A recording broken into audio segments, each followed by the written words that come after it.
तो एक बार फिर से आप सभी का स्वागत है मिनी अटेम्प्ट ऑनलाइन क्लासेस में। तो चलिए शुरू करते हैं हम आज की क्लास। तो आज की क्लास शुरू करने से पहले मैं आपको बता दूं कि हम रिप्रोडक्टिव सिस्टम की सीरीज कर रहे हैं इस समय, और मैं रेगुलर हर हफ्ते आपको एनाटॉमी फिजियोलॉजी के टॉपिक्स अलग अलग पढ़ाता हूं। तो चलिए शुरू करते हैं हम आज की क्लास। लेकिन आज की क्लास शुरू करने से पहले अगर आपने हमारा चैनल सब्सक्राइब नहीं किया है तो पहले उसे सब्सक्राइब करें, ठीक है। तो चलिए आज हम शुरू करते हैं गैमीटोजेनेसिस। बड़ा ही इंटरेस्टिंग टॉपिक है और इम्पोर्टेंट टॉपिक है। तो चलिए जानते हैं गैमीटोजेनेसिस में। तो गैमीटोजेनेसिस जो वर्ड है उसमें टू टर्म्स आते हैं, दो तरीके से ये बना हुआ है। एक है गैमीट, भाई इसमें दो वर्ड्स हैं, एक गैमीट्स और एक है जेनेसिस। तो गैमीट मीन्स होता है रिप्रोडक्टिव सेल। क्या होता है? Reproductive cells. इट मीन्स ऐसी सेल्स जो रिप्रोडक्टिव ऑर्गन्स बनाते हैं। कौन बनाते हैं?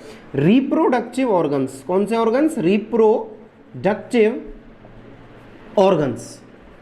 तो ये जो रिप्रोडक्टिव ऑर्गन्स होते हैं वो भी प्राइमरी रिप्रोडक्टिव, मैंने आपको पिछली क्लास में, प्रीवियस क्लास में आपको समझाया था कि रिप्रोडक्टिव ऑर्गन टू टाइप्स के होते हैं, प्राइमरी एंड सेकेंडरी।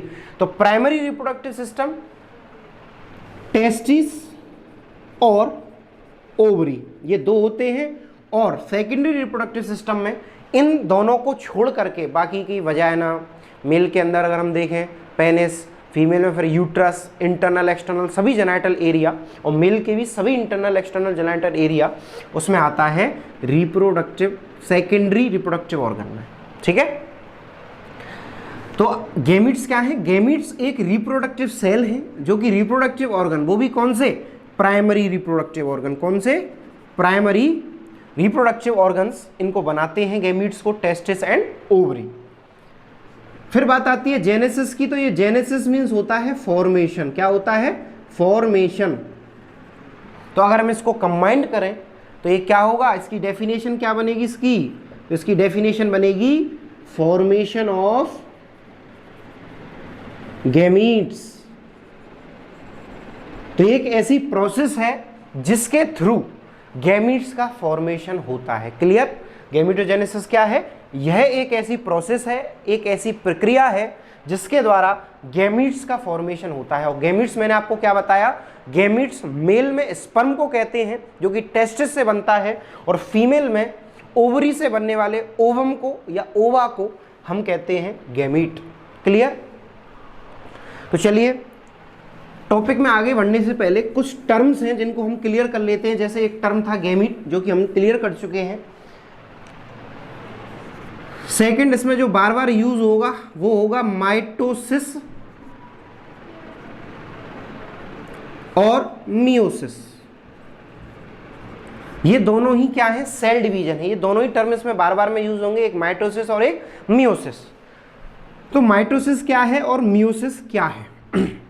माइटोसिस क्या है? माइटोसिस एक ऐसा सेल डिवीजन है जिसमें कोई भी सेल एक सेल से दो सेल में डिवाइड होती है। Means one single parental cell से टू डॉटर सेल में डिवाइड होती है, और क्रोमोसोम का नंबर सेम रहता है। क्रोमोसोम का नंबर कितना रहता है?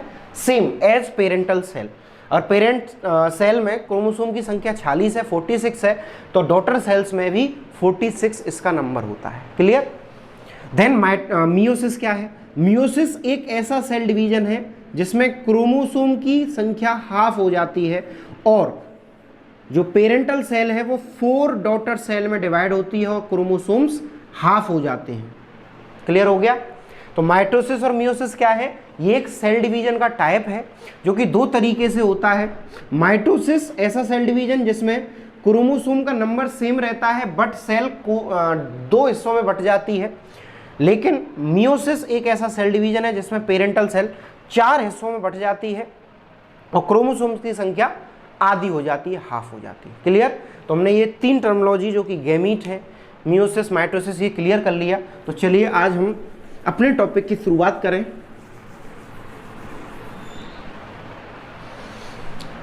इन ह्यूमन बॉडी गैमीटोजेनेसिस 2 टाइप से देखी जाती है। एक देखी जाती है मेल के अंदर, एक देखी जाती है फीमेल के अंदर। अगर हम मेल के अंदर देखें तो मेल के अंदर जो टेस्टिस हैं, टेस्टिस जो कि प्राइमरी सेक्स ऑर्गन होते हैं, टेस्टिस के अंदर स्पर्मेटोजेनेसिस, स्पर्मेटोजेनेसिस नाम की प्रोसेस के थ्रू गैमेट्स फॉर्म होते हैं। ऐसे ही फीमेल के अंदर ओवरी के अंदर oogenesis ये प्रोसेस कहलाती है। तो मेल के अंदर स्पर्मेटोजेनेसिस और फीमेल के अंदर oogenesis, ये दो प्रोसेस हैं जिनके थ्रू गैमेट्स का फॉर्मेशन होता है। तो यही आज हम पढ़ने वाले हैं। तो आप क्लियर हो गया होगा आपको कि गैमेटोजेनेसिस कितने टाइप्स की है, दो तरह की, एक स्पर्मेटोजेनेसिस, एक oogenesis। ठीक, तो हम शुरुआत करेंगे सबसे पहले स्पर्मेटोजेनेसिस की। पहला टॉपिक कौन सा होगा आज हमारा? अभी स्पर्मेटोजेनेसिस।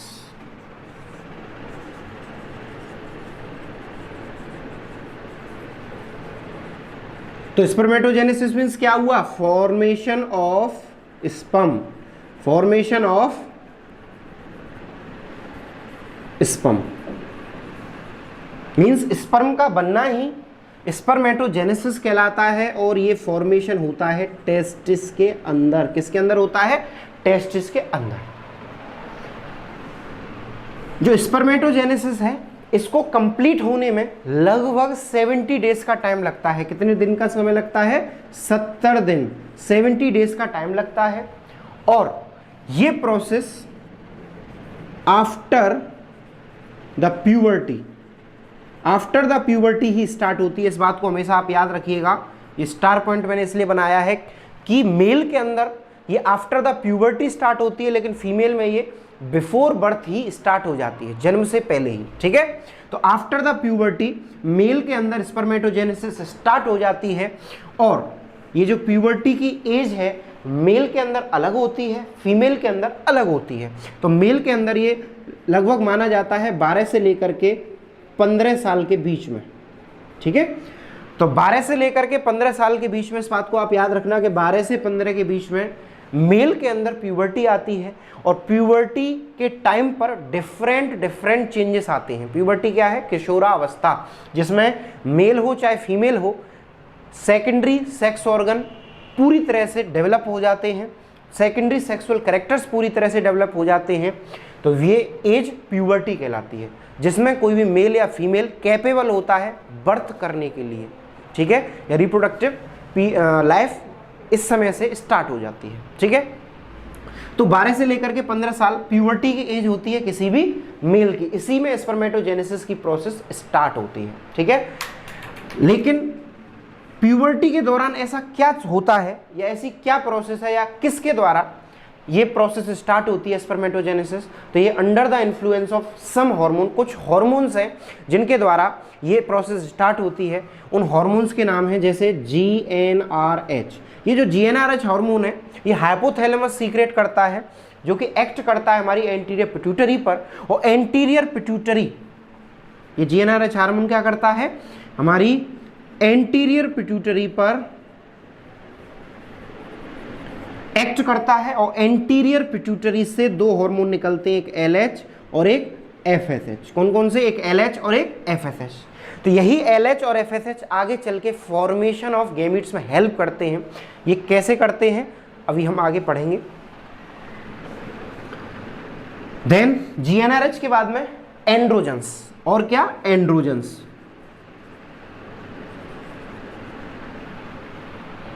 तो जो एंड्रोजन्स है वो क्या है? मेल रिप्रोडक्टिव ऑर्गन्स के द्वारा जो हार्मोन्स बनाए जाते हैं उनको हम एंड्रोजन्स कहते हैं। तो ये सभी हार्मोन्स मिल करके इस स्पर्मेटोजेनेसिस प्रोसेस को कंडक्ट कराते हैं, स्टार्ट कराते हैं। क्लियर? चलिए अब हम समझेंगे एक एक करके कि स्पर्मेटोजेनेसिस में ऐसा क्या होता है, ऐसी क्या प्रोसेस होती है कि स्पर्म फॉर्म हो जाते हैं टेस्टिस के अंदर।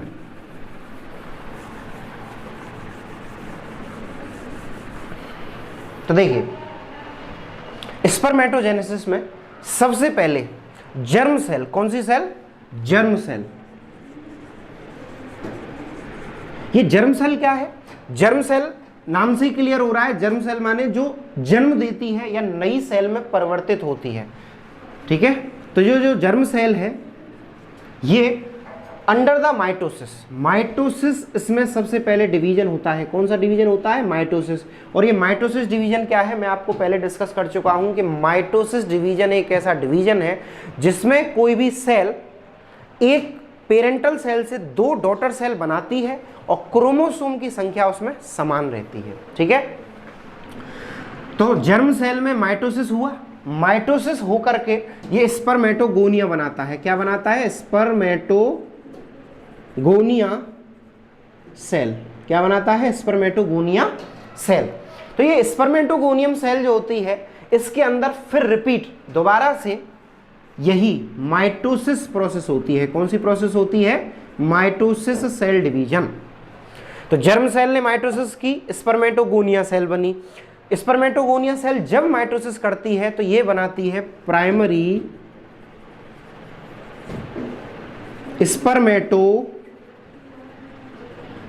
क्या बनाती है ये? Primary spermatocyte. हमेशा याद रखिएगा, जर्म सेल हो चाहे स्पर्मेटोगोनिया सेल हो, उनमें क्रोमोसोम की संख्या होती है 46 क्रोमोसोम्स कितने होते हैं? 46। जर्म सेल ने माइटोसिस किया तो क्रोमोसोम की संख्या सेम रही, स्पर्मेटोगोनिया सेल बनी। और स्पर्मेटोगोनिया ने जब माइटोसिस किया तो सेम प्राइमरी स्पर्मेटोसाइट बने। तो इनके अंदर भी क्रोमोसोम्स कितने होंगे? 46। कितने होंगे? 46। अब यहीं से प्राइमरी स्पर्मेटोसाइट से फर्स्ट मियोटिक डिवीजन स्टार्ट होता है। कौन सा? First meiotic division. हमेशा याद रखिएगा कि मियोसिस डिवीजन 2 टाइप्स का होता है। जनरली कई सारे स्टूडेंट्स को ये कन्फ्यूजन रहता है कि यहाँ पर फर्स्ट मियोटिक डिवीजन क्यों हुआ या बाद में सेकंड मियोटिक डिवीजन क्यों हुआ, क्योंकि गैमेटोजेनेसिस इंपॉर्टेंट भी है। और हर ऐसा नहीं है कि नर्सिंग या मेडिकल 10th-12th के जो स्टूडेंट हैं उनके लिए भी ये टॉपिक बहुत इंपॉर्टेंट है। तो फर्स्ट मियोटिक डिवीजन इसलिए हम कह रहे हैं क्योंकि मियोटिक डिवीजन 2 टाइप से होता है, एक मियोसिस फर्स्ट, एक मियोसिस सेकंड। कौन कौन से? एक मियोसिस फर्स्ट, एक मियोसिस सेकंड। तो मियोसिस फर्स्ट अलग प्रोसेस है, मियोसिस सेकंड अलग प्रोसेस है। Meiosis first as like mitosis होता है। किसकी तरह होता है? माइटोसिस। लेकिन क्रोमोसोम की संख्या इसमें हाफ हो जाती है। तो इसका मतलब हमेशा याद रखना कि कहीं भी अगर माइटोसिस सेल डिवीजन हुआ है तो क्रोमोसोम की संख्या समान रहने वाली है, और मियोसिस अगर हुआ है तो क्रोमोसोम आधे होने वाले हैं, हाफ होने वाले हैं। क्लियर? तो यहां पर क्या होगा? फर्स्ट मियोटिक डिवीजन किया तो प्राइमरी स्पर्मेटोसाइट, प्राइमरी स्पर्मेटोसाइट किस में बदलेगा? सेकेंडरी स्पर्मेटोसाइट में। किस में? Secondary spermatocyte. ठीक है, तो अभी ये प्रोसेस खत्म नहीं हुई है, अभी इसमें सेकेंडरी मियोसिस के बाद में, सेकेंडरी स्पर्मेटोसाइट के बाद में अब इसमें दोबारा से सेकंड, जो इसमें फर्स्ट मियोटिक डिवीजन हुआ था, अब सेकेंडरी स्पर्मेटोसाइट बना। तो सेकेंडरी स्पर्मेटोसाइट में होगा सेकेंडरी मियोटिक डिवीजन। तो मियोटिक कह लीजिए चाहे मियोसिस कह लीजिए, तो ये सेकेंडरी मियोटिक डिवीजन जैसे ही होगा तो सेकेंडरी मियोटिक डिवीजन के रिजल्ट में क्या बनेगा? स्पर्मेटेड। क्या बनेगा? स्पर्मेटेड। तो ये जो स्पर्मेटेड है ये आगे मैच्योर होता है, बड़ा होता है, और मैच्योर होकर के ही यही स्पर्मेटोजोआ में कन्वर्ट होता है। तो ये spermatid by the process of spermiogenesis. कौन सी प्रोसेस के थ्रू? स्पर्मियोजेनेसिस के थ्रू ये स्पर्मेटोजोआ में बदलता है। किस में बदलता है? स्पर्मेटोजोआ।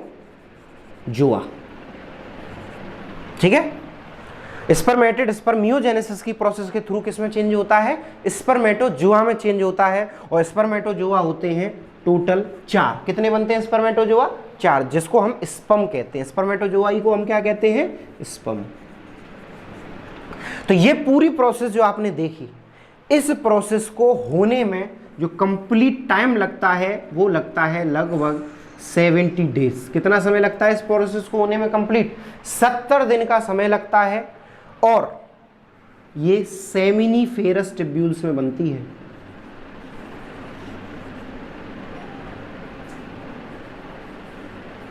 तो ये सेमिनिफेरस टिब्यूल्स क्या है? सेमिनिफेरस टिब्यूल्स टेस्टिस के अंदर पाई जाने वाली स्पेशलाइज्ड जगह है, स्पेशलाइज्ड सेल टिब्यूल्स हैं जहां पर फॉर्मेशन ऑफ स्पर्म होता है। 70 दिन के अंदर ये पूरी प्रोसेस जर्म सेल से लेकर के स्पर्मेटोजुआ तक की कंप्लीट हो जाती है। तो क्लियर हो गया है टॉपिक आपको? ठीक है, तो चलिए अब हम आगे बात करेंगे। ये बात हो गई मेल की। अब हम बात करने वाले हैं फीमेल के अंदर गैमेटोजेनेसिस की, जो कि एक स्पेशल प्रोसेस है। फीमेल के अंदर जो गैमेटोजेनेसिस होती है वो मेल से थोड़ी सी कॉम्प्लिकेटेड प्रोसेस है, जिसको समझने में थोड़ा सा टाइम लगता है। लेकिन अगर आप ये पूरा वीडियो, पूरा लेक्चर अगर आप देखेंगे तो आपको गैमेटोजेनेसिस से कोई भी सवाल आपका रहने वाला नहीं है। सारे सवाल आपके क्लियर हो जाएंगे, कोई भी डाउट नहीं रहने वाला। ठीक है, अब हम पढ़ने वाले हैं oogenesis। oogenesis जैसा कि हमने देखा, spermatogenesis means formation of sperm, तो oogenesis मीन्स होता है फॉर्मेशन ऑफ ओवा या ओवम। तो ओवम या ओवा का बनना ही क्या कहलाता है? oogenesis। और oogenesis की जो प्रोसेस है वो होती कहाँ है? भाई दूसरा सवाल हमारे मन में उठता है कि oogenesis की प्रोसेस कहाँ होती है? तो oogenesis की प्रोसेस होती है ओवरी के अंदर। हमने देखा था कि स्पर्मेटोजेनेसिस प्रोसेस सेमिनिफेरस टिब्यूल में हो रही थी, जो कि टेस्टिस का हिस्सा है। लेकिन ये oogenesis की प्रोसेस कहाँ होती है? ओवरी के अंदर। कहाँ होती है? ओवरी के अंदर। क्लियर? तीसरा पॉइंट जो यहाँ पर हमें याद रखना है, जो ध्यान देना है, हमने देखा था स्पर्मेटोजेनेसिस में कि वो process at the time of puberty start हो रही थी, लेकिन ये प्रोसेस बिफोर द प्यूबर्टी या हम कहें बिफोर द बर्थ स्टार्ट होती है। कब स्टार्ट होती है ये? Before the birth. तो इस पॉइंट को आप याद रखिएगा, ये इंपॉर्टेंट पॉइंट है, इसको याद रखना आप हमेशा। लोग ये समझते हैं, स्टूडेंट्स भी यही समझते हैं कि जो गैमेटोजेनेसिस है वो मेल के अंदर हो चाहे फीमेल के अंदर हो, वो सेम टाइम पे स्टार्ट होती है प्यूबर्टी पर ये बात गलत है। oogenesis फीमेल्स के अंदर एक ऐसी प्रोसेस है गैमीट फॉर्मेशन की, जो कि बिफोर द बर्थ स्टार्ट हो जाती है। बिफोर द बर्थ मीन्स जन्म से पहले, याद रखना, जन्म से पहले ही, पैदा होने से पहले ही ये प्रोसेस स्टार्ट हो जाती है और ये ओवरी के अंदर ये प्रोसेस चलती रहती है। ठीक है, फिर हमारे दिमाग में आता है अगला क्वेश्चन कि जन्म से पहले कब, किस समय? तो जन्म से पहले एट 20 वीक।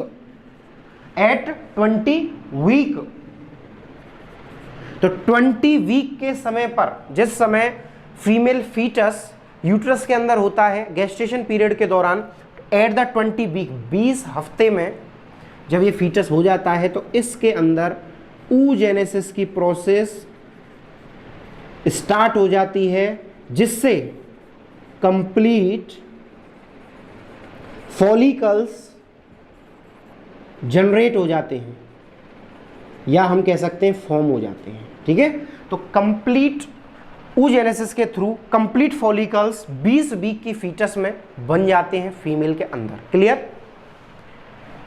फिर अगला सवाल बनता है कि 20 वीक्स पर कितने बनते हैं? How many follicles are form? तो लगभग 7 million follicles at the time of 20 week form हो जाते हैं। और ये पूरी प्रोसेस मैं पहले बता चुका हूँ। पिछला जो हमारा लेक्चर था जिसमें हमने ओवरी के बारे में पढ़ा था, तब मैंने आपको बताया था कि at the time of 20 week के समय पर 7 मिलियन फॉलिकल्स बन जाते हैं। और 7 मिलियन फॉलिकल्स ये at the time of birth नहीं, ये at the time of 20 week बनते हैं। फिर मैंने आपको बताया था कि at the time of birth इनकी संख्या घट जाती है, कम हो जाती है। तो इनकी संख्या होती है eight the time of birth, at birth, मैंने ये वहाँ पर भी बताया था, ये एट बर्थ 2 मिलियन रह जाते हैं। कितने घट करके ये कितने रह जाते हैं? 2 मिलियन। उसके बाद में जब ये फीमेल प्यूबर्टी की एज पर आती है, प्यूबर्टी मीन्स ऐसी एज जहाँ पर फीमेल के अंदर सेकेंडरी सेक्सुअल कैरेक्टर्स डेवलप हो जाते हैं। और प्यूबर्टी की एज किसी भी फीमेल में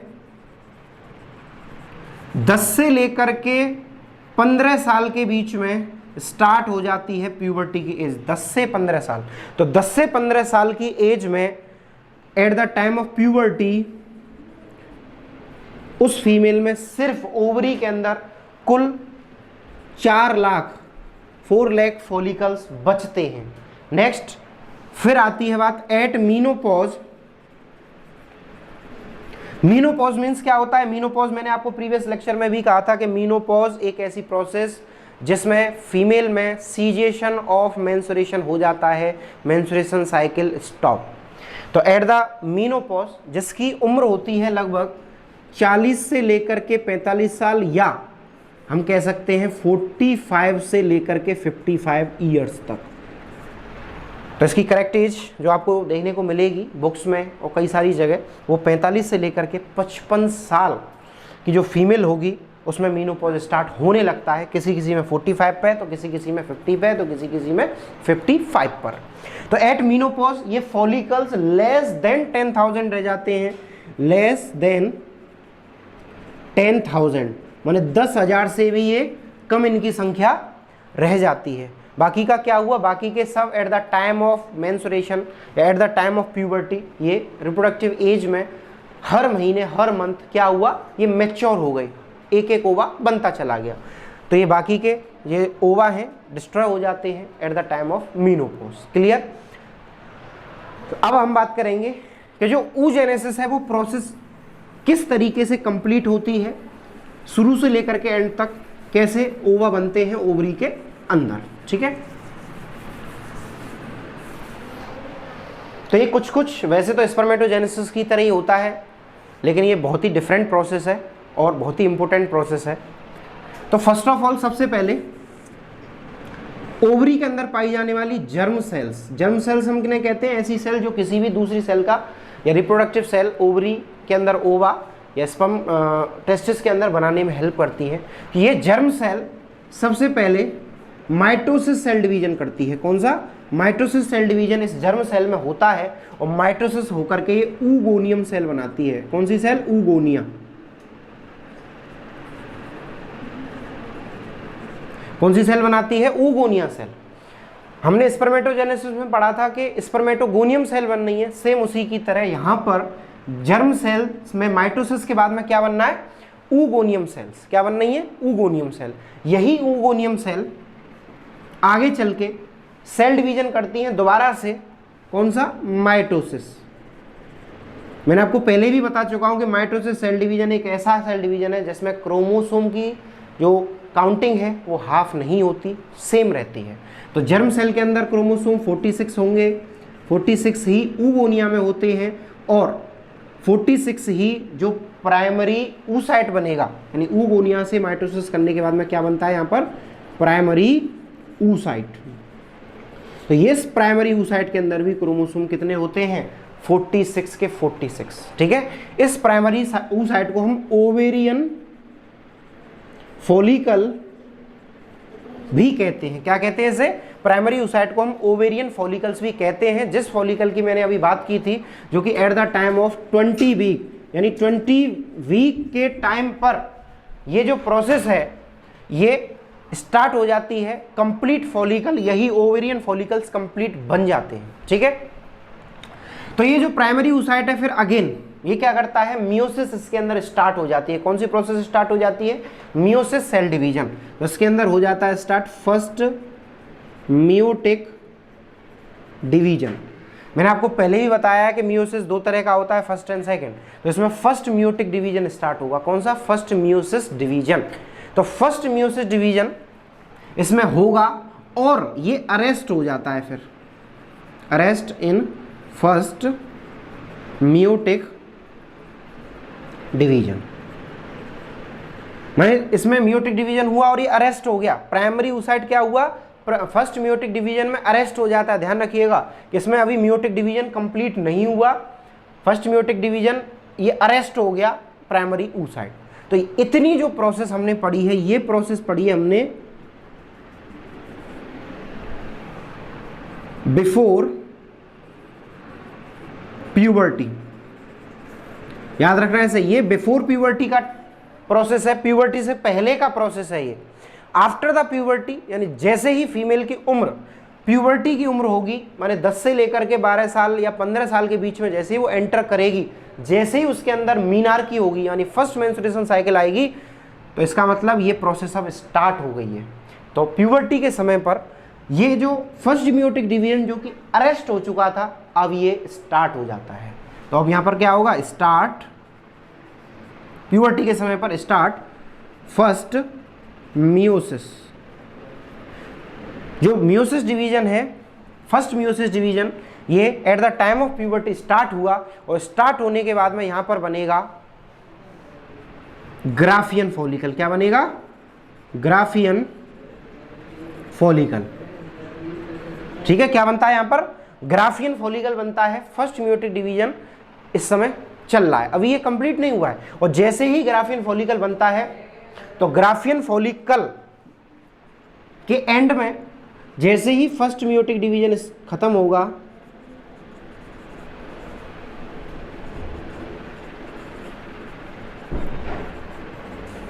जैसे ही फर्स्ट मियोटिक डिवीजन में एंड होगा, जैसे ही ये खत्म होगा, तो यहां पर बनेगा सेकेंडरी oocyte। क्या बनेगा यहां पर, सेकेंडरी oocyte। भाई प्राइमरी oocyte बन गया था हमारा प्यूबर्टी से पहले ही, फर्स्ट मियोटिक डिवीजन से पहले ही, लेकिन सेकेंड मियोटिक डिवीजन जैसे स्टार्ट होता है, भाई फर्स्ट मियोटिक डिवीजन के स्टार्ट होने से यहाँ पर ग्राफियन फॉलिकल बना, जैसे इसका एंड हुआ फर्स्ट मियोटिक डिवीजन का, तो फर्स्ट मियोटिक डिवीजन के रिजल्ट में यहाँ पर बनता है सेकेंडरी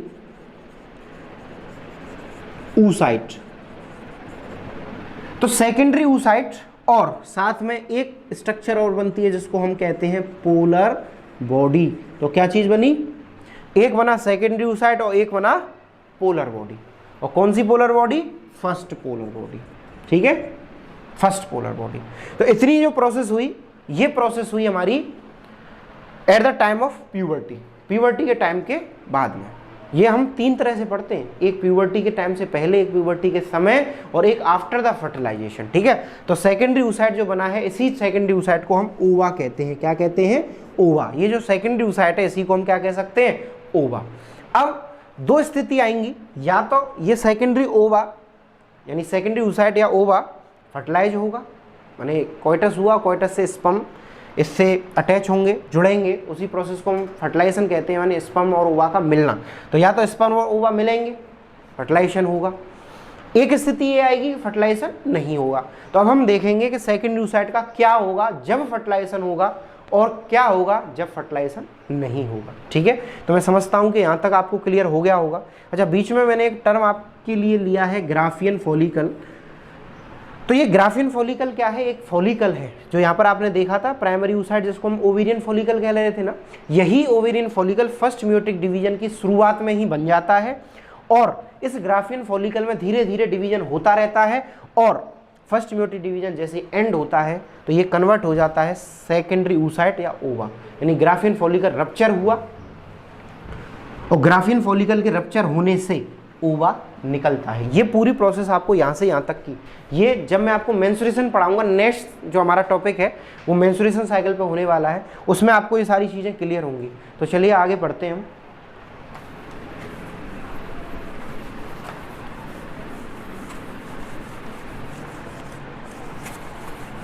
तो हमने देख लिया था कि किस तरीके से सेकेंडरी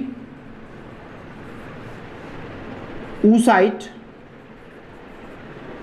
और फर्स्ट पोलर बॉडी बनी।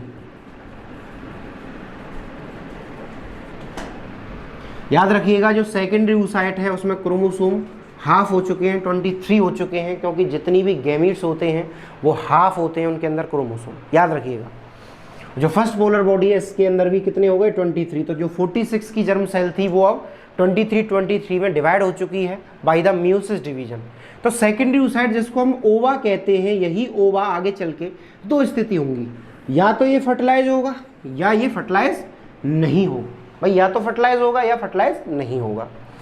तो हम पहली स्थिति पढ़ते हैं, इफ ओवा इज फर्टिलाइज। अगर ओवा फर्टिलाइज होता है तो क्या होगा, और दूसरी स्थिति हम पढ़ेंगे इफ ओवा इज नॉट फर्टिलाइज। तो फर्टिलाइज का तो आप मतलब समझ ही गए होंगे, फर्टिलाइजेशन एक ऐसी प्रोसेस है जिसमें fusion of male and female gamete means sperm और ओवा होता है, ठीक है। तो अगर ओवा फर्टिलाइज हो गया तो यहाँ पर सेकंड मियोटिक डिवीजन, अगर आपको याद हो तो मैंने यहाँ पे आपको बताया था कि यहाँ पर सिर्फ फर्स्ट मियोटिक डिवीजन हुआ और फर्स्ट मियोटिक डिवीजन का रिजल्ट था सेकेंडरी oocyte या ओवा।